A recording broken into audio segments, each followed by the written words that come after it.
এই যে খাদিজার বাবা কল দিছে, অনেক বড় করে পোস্টারা দিছিল, এখানে মেয়েরা গোসল করবে, সব কিছু করবে, এই জন্য অনেক বড় করে কল দিছে।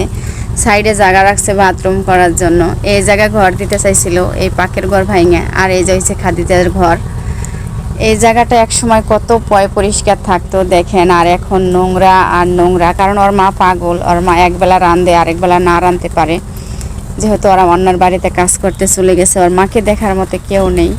আপনাদের যদি একটু মায়া লেগে থাকে তাহলে অবশ্যই ভিডিওটা শেয়ার করে দিবেন। আর ওদের যদি বাড়িতে ফিরিয়ে আনা লাগে, অবশ্যই প্রতি মাসে 6,000 করে টাকা লাগবে। এই টাকাটা ওদের দেওয়ার মতো কেউ নাই, এই জন্য মনে করেন ওদের বাড়িঘরের এই অবস্থা। আর ওরা ওই বাড়িতে নাই। সবাই যারা মনে করেন ওদের জন্য কেউ হেল্প না করতে পারবেন, ওদের জন্য একটু দোয়া করে যাবেন। হ্যাঁ, যে এককালে ছিল কুইন, আজকে অন্যের বাড়ির কাজের লোক। এটাই বাস্তব ভাই। পৃথিবীতে বাবা না থাকলে কোনো মূল্য থাকে না কারো।